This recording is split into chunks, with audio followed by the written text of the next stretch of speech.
சோம்பேறி. ஒரு ஊரில் ஒரு சோம்பேறி இருந்தானாம்.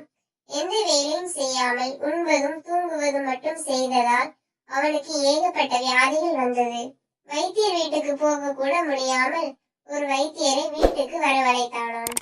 அவர் ஒரு பாட்டில் நிறைய மருந்து கொடுத்து, எப்போதெல்லாம் வியர்வை வருகிறதோ அப்போதெல்லாம் இந்த மருந்தை சாப்பிடு. இந்த மருந்து தீர்ந்ததும் உன்னுடைய வியாதியும் பறந்து போய்விடும் என்று சொன்னாராம். சோம்பேறி வீட்டுக்கு வந்து காத்திருந்தானாம். எதற்கு? எப்போது வேர்க்கும் என்று. அப்போது அவன் மனைவி சொன்னாலாம், நீங்கள் ஏதாச்சும் வேலை செஞ்சாதான் வேர்க்கும். இப்படியே உட்கார்ந்திருந்தால் ஒரு நாளும் உடம்பில் வேர்வை வரவே வராது. அவனும் தன் துணிகளை துவைப்பது, தோட்ட வேலை செய்வது, கடைக்கு போவது, நிலத்தில் வேலை செய்வது என உழைக்க ஆரம்பித்தானாம். ஒவ்வொரு முறை வியர்க்கும் போதும் அந்த மருந்தை சாப்பிடவும் மறக்கவில்லை. கொஞ்ச நாளிலேயே வியாதி குணமடைந்து ஆரோக்கியமாக வாழ ஆரம்பித்தான். ஆனால் வைத்தியர் கொடுத்த மருந்தோ பாதிதான் தீர்ந்திருந்தது.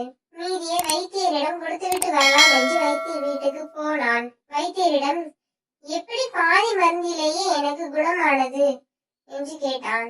அதற்கு அந்த வைத்தியர், உன் வியாதி மருந்தால் தீரவில்லை, சுறுசுறுப்பான உன் வேலைகளால் சோம்பேறித்தனம் போய் குணம் அடைந்து விட்டாய். நான் கொடுத்தது மருந்தே இல்லை, வெறும் துளசி வெல்லம் கலந்த தண்ணீர் தான் என்று கூறினார் வைத்தியர். அதற்கு அவன், வைத்தியரே, என்னையும் ஒரு சுறுசுறுப்புள்ள மனிதனாக மாற்றியிருக்கீங்க. அதற்காக ரொம்ப நன்றி. நான் போய் வருகிறேன். நீதி, சோம்பலை நீக்கி சுறுசுறுப்பாக இருந்தால் நோயின்றி வாழலாம்.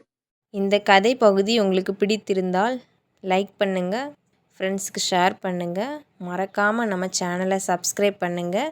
Thank you friends.